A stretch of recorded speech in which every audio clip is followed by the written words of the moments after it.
एक शॉप थी, grocery shop थी, श्यामलाल नाम का आदमी काम करता था वहां पे। जब वो श्यामलाल नाम का आदमी काम करता था, उसकी जो सैलरी थी, क्योंकि अभी लगभग 15-20 साल पुरानी बात होगी, 2,500-3,000 रुपए मिलते थे उसको। अब वो 2,500-3,000 रुपए में बड़ी मुश्किल में गुजारा होता था, क्योंकि खर्चे बहुत ज्यादा धीरे धीरे बढ़ रहे थे, शादी हो गई, बच्चे हो गए छोटे छोटे, तो वो खर्चे बढ़ रहे थे। 2,500-3,000 रुपए में गुजारा ही हो पाता था। मतलब वही वाली पोजीशन थी कि वो 25 तारीख में सैलरी खत्म होगी और फिर वेट होना शुरू हो गया, 1 तारीख में लाला जी देंगे और फिर वो 25 तारीख में खत्म हो जाएगी। अब वो डेली परेशान रहता था। अब वो लंच लेके आया करता था अपने घर से। अब वो लंच के टाइम पे उसको 1 घंटे की छुट्टी मिलती थी। वो पास के एक पार्क था, पार्क में जाके आराम से लंच खाया करता था, 1 घंटा रेस्ट करता था, आ जाता था। लेकिन उससे निकलने का कोई रास्ता नहीं सूझ रहा था उसको। अब बाई चांस उसी पार्क में एक रामलाल नाम का भी बंदा आया करता था। उसकी भी सेम ही पोजीशन थी। वो किसी कपड़े की दुकान पे नौकरी कर रहा था। उसकी 3,000 रुपये सैलरी थी। अब वो दोनों जब रोज मिलते थे, साथ खाना खाते थे, रोज साला यही घिसापट, रोज यही घिसापट, यार सैलरी नहीं बढ़ रही, सैलरी नहीं बढ़ रही, सैलरी नहीं बढ़ रही। तो दोनों के दिमाग में आया यार कि कुछ करना चाहिए, कुछ करना चाहिए, इस तरह काम चलेगा नहीं, कुछ चलेगा नहीं। चलता रहता है ना इस तरह, 24 घंटे चलता रहता है अगर कहीं चुभ रहा हो कील तो। अब वो दोनों में जब चलता था तो दोनों को लेकिन कोई आइडिया नहीं सूझ रहा था कि यार ऐसे इस रैट रेस से निकले कैसे बाहर। एक दिन क्या हुआ, अचानक से दोनों के माइंड में एक बल्ब जला, अचानक से एक आइडिया क्लिक हो गया। उसने कहा यार सबसे बढ़िया जो काम है साला दुनिया में, वो डेयरी का काम है। क्योंकि क्या है कि अगर हम एक गाय ले लेते हैं तो गाय का जो दूध है उससे हमारे घर के खर्चे तो चलते रहेंगे आराम से। तो यानी हमारी सैलरी का जुगाड़ तो वहां से हुआ। अगर हम गाय को चरा के भी ले आए, कुछ नहीं किया, तो गाय को चरा के ले आए, दूध निकाला, बेच दिया, तो उससे हमारे घर का खर्चा चलता रहेगा। लेकिन 1 साल बाद में गाय और दूसरी बछिया दे देगी, यानी 2 गाय हो जाएंगी। और फिर वो साल भर बाद में वो भी दूध देना शुरू कर देगी, दूसरी वाली। और अगले साल में ये वाली गाय भी 1 बछिया देगी और फिर अगले साल से वो भी देना शुरू कर देगी। तो हमारी 1 की 2, 2 की 4, 4 की 8, 16, 32, 64, वो साला बहुत बड़ा। हम तो यार शहर का डेयरी फार्म बनाएंगे सबसे बड़ा। तो दोनों के माइंड में एकदम से बल्ब जला, एकदम से आइडिया क्लिक किया। तो रामलाल बोला यार एक काम कर, आज 30 तारीख है और कल है 31 तारीख, और मैं तो लाला को अपने बोलूंगा भाई 31 तारीख को तो मेरे को यार आज मेरा हिसाब कर दे। और मैं तो अब 1 तारीख को, क्योंकि गाय मेरे को एक पता है, मेरा एक दोस्त था वो बता रहा था 10,000 रुपये में गाय मिलती है, और मैं तो यार गाय खरीदूंगा। और साथ में साझेदारी में खरीदते हैं, 5,000 तू डाल और 5,000 रुपये मैं डालता हूँ। कुछ तो सैलरी में से निकाल लेंगे, घर का खर्चा दे देंगे 2-4-10 दिन का, और बाकी के पैसों के लिए भाई मेरे ससुर साहब है। अब भाई एक ये फंडा सबका होता है, मतलब और कहीं से पैसे नहीं मिलते तो फिर ससुर साहब तो है ही। तो वही रामलाल के पास भी जुगाड़ था। तो रामलाल बोला भाई मैं अपने ससुर साहब से कर लूंगा रिक्वेस्ट। तो ससुर साहब के पास जरा है फंड वंड के पैसे, तो वो मेरे को 2-4 हजार रुपये की मेरे को मदद कर देंगे, एक बार को उधार दे देंगे, मैं बाद में वापस चुका दूंगा उनके।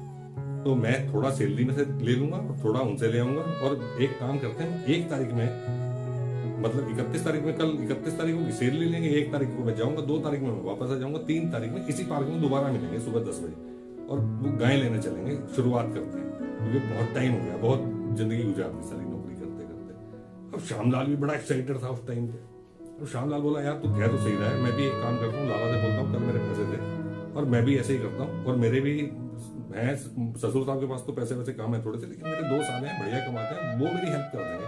तो मैं 1,000 रुपये सैलरी में से डाल लूंगा, 2-2 हजार रुपये उनसे ले आऊंगा, और अपना 10,000 रुपये की गाय लेंगे और ये बिजनेस चालू करते हैं। 3 तारीख में 10 बजे मिलते हैं यहीं पे। अब दोनों में भाई साहब हो गया डिसाइड। अब दोनों अपना उसी तरह से उन्होंने किया, सैलरी ली, अपने घर पे रखी और फुल हो गए, अगली फ्लाइट पकड़ के ससुराल पहुंच गए। अब यहां तक तो ठीक है, श्यामलाल भी पहुंच गया और रामलाल भी पहुंच गया। अब रामलाल को तो छोड़ देते हैं उसके हाल पे, अब श्यामलाल की बात करते हैं कि उसके साथ क्या हुआ। अब श्यामलाल के साथ क्या हुआ कि वो भाई पहले तो आओ भगत होती है, ससुराल में जाओ तो ये कोल्ड ड्रिंक ठंडा शरबत वगैरह जो भी चलता था वो दे के, उसके बाद में खाना वाना। अब श्यामलाल भी एकदम तुरंत तो मौके उस पर आ नहीं सकता अपने मौके की बात पर, तो वो वेट करता था कि थोड़ा सा माहौल जरा ठंडा हो जाए। तो वो रात के खाने के टाइम पे जब वो बैठे खाने की टेबल पे, तो उस टाइम पे उसने अपनी बड़ी सोच होने की खुशखबरी अपने ससुर साहब को सुनाई। उन्होंने कहा साहब ऐसा है, अब नौकरी वोकरी बहुत हो गई, मेरा विचार अब ये हो रहा है कि मैं तो बिजनेस करूंगा डेयरी का, और मेरा साथ मेरा पार्टनर भी है रामलाल, और हम दोनों मिलकर इस तरह से एक गाय लेंगे, एक गाय की 2 होंगी, 2 की 4 होंगी, 64 होंगी, और इस तरह से इस पूरे शहर का हमने सबसे बड़ा जो डेयरी फार्म है वो बन जाएगा हमारा थोड़े सालों में। अब ससुर साहब ने सुना, वो जरा मतलब पुराने आदमी थे, तजुर्बा करे हुए आदमी थे, उन्होंने सुना के उन्होंने कहा ठीक है बेटा तुम खाना खाओ, भी करते हैं बात जरा। साले वाले भी बैठे हुए थे, तो ससुर साहब ने अपनी राय दी लास्ट में कि बेटा श्यामलाल वैसे तो कोई दिक्कत नहीं है, योजना तो बहुत अच्छी है तुम्हारी, योजना वास्तव में बहुत अच्छी है, लेकिन अब एक बात बताओ, अभी तुमने नौकरी छोड़ दी क्या? तो श्यामलाल बोला कि हाँ, मैं तो लाला जी को पैसे ले आया हूँ, बोल आया हूँ एक बार को कि अभी मैं कल से शायद आऊंगा नहीं। तो बोले अभी तो देख, अगर तू यार नौकरी छोड़ देगा तो नौकरी तो तेरी छूट गई कल से, और वो गायें ले लोगे तुम, मान लिया तुम्हारी योजना बहुत अच्छी है, और अगर ये सब कुछ सही चलता रहा फिर तो सही चलता रहा, ठीक है, लेकिन अगर वो गाय मर गई तो? अब भाई ससुर साहब जी की बात सुन के और श्यामलाल जी के मुंह दोबारा बन गया, उन्होंने तो सोचा ही नहीं था, उनके दिमाग में ही था कि अगर गाय मर गई तो। अब वो एकदम से वो बल्ब जो था फ्यूज हो गया, जो जला था, जो एक्साइटमेंट था वो झाग से बैठ गया, एकदम से बैठ जाते ना बियर में, शैम्पू में।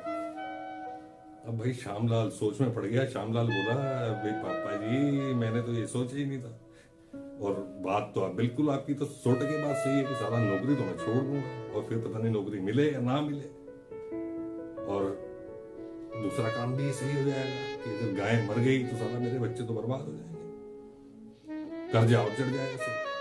तो वो बोला कि मैं एक काम करते हैं, अब मैं वापस जाता हूँ कल लाला जी के पास, और अभी कोई नौकर तो रखा नहीं उन्होंने, मैं शाम को ही तो बोल के आया था, कल एक ही दिन तो छुट्टी हुई, अब कोई अभी मिलेगी क्या ट्रेन? तो ससुर साहब बोले कोई बात नहीं, सुबह सुबह जाती 4 बजे ट्रेन, वापस चले जाना, कोई दिक्कत नहीं, अभी नौकर नहीं रखा होगा, रिक्वेस्ट करेगा तो तेरे को रख लेंगे। अब भाई श्यामलाल तो आया, लाला जी को रिक्वेस्ट करी और दोबारा आके लग गया काम पे, लेकिन वो पार्क में नहीं गया। जब 3 तारीख को पार्क में जाना था वो पार्क में नहीं गया, शर्मिंदा था रामलाल से, यार वो गालियां देगा, पता नहीं क्या होगा क्या नहीं, एकदम से बीच में छोड़ दिया, आपको पता है ना KLPD, तो वो नहीं गया,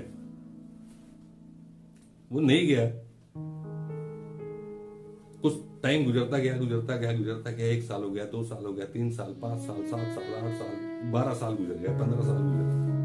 अब वो 15 साल बाद श्यामलाल की काफी तरक्की हो चुकी है, पहले से करता उसी दुकान पे काम है, आप समझिए, लेकिन जो वो पहले 3,000 रुपए मिला करते थे, अभी वो 15 साल बाद में 10,000 रुपए हो चुके हैं।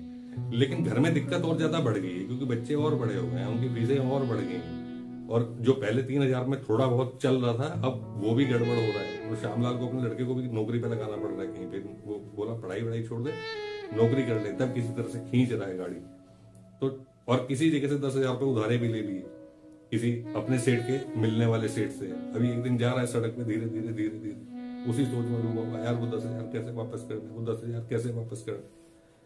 अब भाई साहब पीछे से अचानक से गाड़ी का हॉर्न बजा, पौ पौ, अब वो कूद के एकदम से फुटपाथ था, फुटपाथ पे चढ़ा, सड़क के किनारे जा रहा था अपने ख्यालों में, गाड़ी पास से निकली, लेकिन थोड़ा सा आगे जाके रुकी गाड़ी, ड्राइवर बाहर निकला, उसने आवाज लगाई इधर आओ, गया, उसने बोला सेठ जी बुला रहे हैं। अब श्यामलाल सोचता है यार मेरे को जलील करेंगे, मैं सड़क किनारे जा रहा था, अब मैं हट तो गया, गरीब आदमी में लचा जाता है धीरे धीरे। अब वो सेठ जी बोलते हैं गाड़ी में बैठ, वो समझता है यार ये वही तो नहीं कहीं, शक्ल उनसे मिलती जुलती, जिससे 10,000 रुपए ले रखे हैं, उनके भाई बंद है क्या, मेरे को बेच दिया क्या? वो बोलता है सेठ जी क्या गलती हो गई मेरे से? अरे गलती वलती कुछ नहीं हुई, तू श्यामलाल है ना? हाँ मैं श्यामलाल ही हूँ, गाड़ी में बैठ। ड्राइवर के साथ वाली सीट पे बिठा दिया। अब श्यामलाल बैठा हुआ डरता डरता, उसको ये लग रहा है कि यार पता नहीं क्या करेंगे, कहाँ लेके जा रहे हैं। फिर पूछता है सेठ जी मेरे को तो घर भी, मेरे से क्या गलती हो गई? अरे बैठ जा भाई, तेरे को बोला बैठ जा, 10 मिनट सब्र कर ले। बैठ गया। वही श्यामलाल है ना, किराना की दुकान पे, वहां पे काम करता था। हाँ साहब वही हूँ, अब भी वही काम करता हूँ। ठीक है तो बैठ जा 10 मिनट। अब वो गाड़ी चलती रही, पॉश एरिया में पहुंची, बढ़िया कॉलोनी में पहुंची, वहां बहुत बढ़िया मकान बना हुआ। अब गाड़ी जाके उसके बाहर रुकी, गाड़ी से सेठ जी उतरे, ड्राइवर उतरा और वो श्यामलाल भी उतरा। अब सेठ जी उसको लेके साथ गए, और जो उनका ड्राइंग रूम था काफी बड़ा, LED वेलीडी ये वो सब लगा हुआ, वहां बिठा दिया, बोले बैठ 10 मिनट में आता हूँ।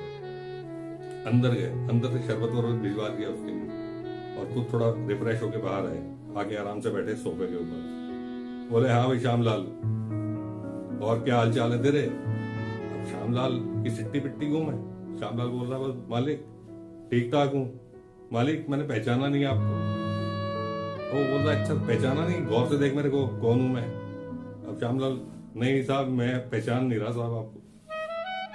अबे तू अच्छा एक बात बता, तू उस दुकान पे काम करता था किराना वाली पे, और तू वहां पार्क में खाना खाने आया करता था, याद है तेरे को?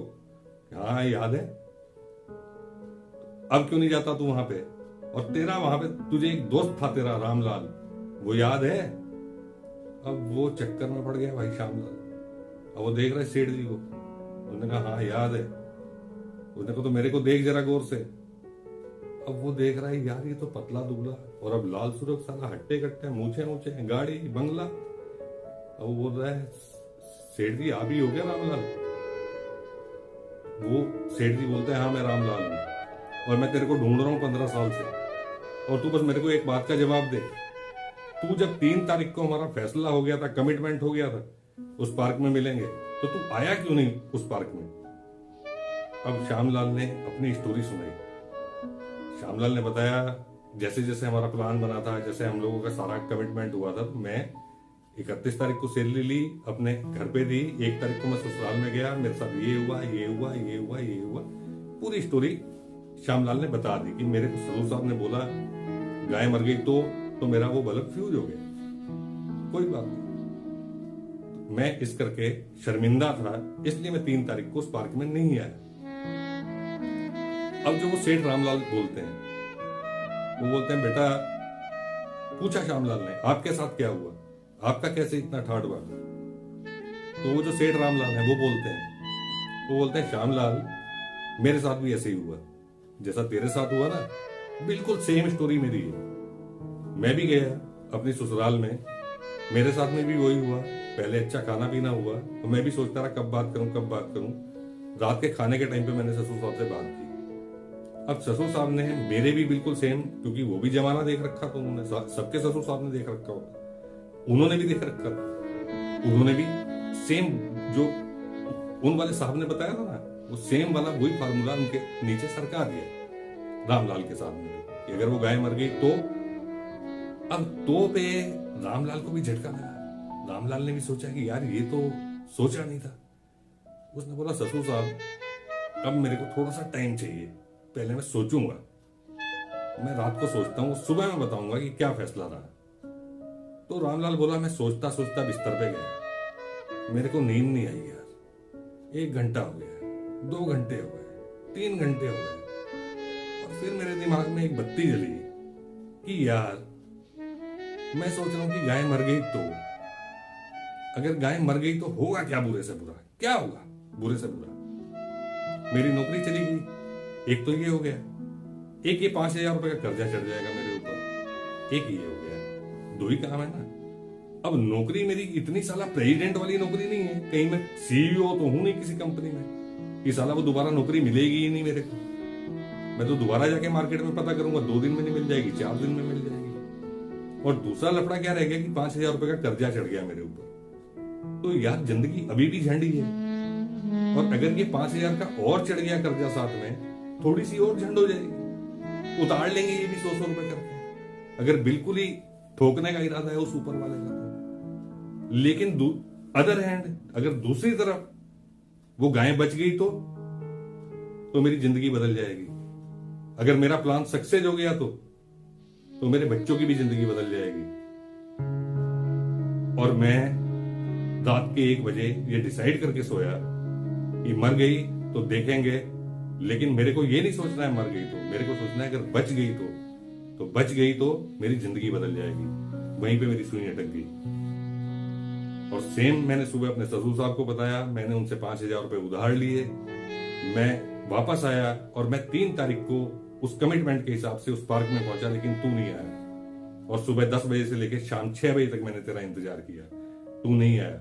लेकिन मैं डिसीजन बना चुका था, मैं क्लियर था कि अब मेरे को करना यही है, क्योंकि अगर अब नहीं तो कभी भी नहीं, फिर तो हर बार मैं रुक जाऊंगा, हर बार गाय मर जाएगी। तो मैंने और अपने दिमाग से पूछा कहां से पैसा मिल सकता है, कहां से मिल सकता है। तो मैंने अपने यारों से, दोस्तों से, जहां से भी जो भी मैं ले सकता था, और मैंने रिस्क लिया। और श्यामलाल मेरी गाय बच गई, मेरी गाय बच गई और वो प्लान सक्सेस हो गया। और आज जो तू ये देख रहा है ना, ये बंगला उससे बना है, मेरे बच्चे अच्छे स्कूलों में पढ़ रहे हैं, ये गाड़ी वही है जिसमें तू बैठ के आया है, उसी कमाई से मैंने ली है। फर्क पता है क्या पड़ा? मैंने सोचा मेरी गाय बच गई तो, और मेरी बच गई। मेरा सवाल आपसे है यही, आप क्या सोचते हैं? आप क्या सोचते हैं जब भी आप प्लान बनाते हैं, जब भी रिस्क लेने वाली बात आती है, क्या आप भी यही सोच के रुक जाते हैं गाय मर गई तो? एक बात याद रखिएगा जवाब देने से पहले, जो ये सोचते हैं ना कि गाय मर गई तो, वो तो कभी रिस्क ही नहीं लेते, उनकी तो मरी हुई है ही, उनकी जिंदगी कभी भी नहीं बदलती। लेकिन जो ये सोचते हैं गाय बच गई तो उनकी बच भी जाती है, यही पॉजिटिव एटीट्यूड है, यही इस चीज की आत्मा है, यही पॉजिटिव एटीट्यूड है। जो ये सोचते हैं बच गई तो जिंदगी बदल जाएगी, उनकी बदल भी जाती है, उनकी बच भी जाती है। और जो सोचते हैं ना मर गई तो, वो तो रिस्क ही नहीं लेते, उनकी जिंदगी भी नहीं बदलती कभी, उनकी तो मरी हुई है ही, कोई नहीं जिला सकता उनकी। यही पॉजिटिव एटीट्यूड है, यही नेगेटिव एटीट्यूड है। तो इस पॉजिटिव एटीट्यूड को अपना साथी बना के रखिए, ये जिता देगा आपको, क्योंकि एबिलिटी आपके अंदर है। एक सिर्फ पहल कीजिए, सपना ढूंढिए, उन जो बहुत सारी इच्छाएं हैं उनमें ढूंढिए सपना कौन सा है आपका, किसको बदलना है सपने में, उसका प्लान बनाइए, प्रैक्टिस कीजिए और एक दिन वो सक्सेस हो जाएगा। दुनिया उसे सक्सेस बोलेगी आप। आज हो सकता है आप दुनिया की ठोकर में हो, कल दुनिया आपके कदमों में होगी। आप अपना सपना ढूंढो तो सही, आप अपनी कदर ढूंढो तो सही। अगर आप अपनी नजरों में गिरे रहोगे तो कोई कदर नहीं करेगा आपकी। सबसे पहले आप ढूंढो आप क्या हो, क्या एबिलिटी है आपकी, क्या आप बनने की संभावना है आपकी, क्या सपना है आपका। फिर उसका प्लान बनाओ, प्रैक्टिस करो, कामयाब हो जाओ। यही कुंजी है सक्सेस की, यही कुंजी है सफलता की, और यही कुंजी है किस्मत की। Best of luck. कल फिर मिलेंगे। अगर सब्सक्राइब नहीं किया है अभी तक, सब्सक्राइब कर लेना मेरे दोस्त।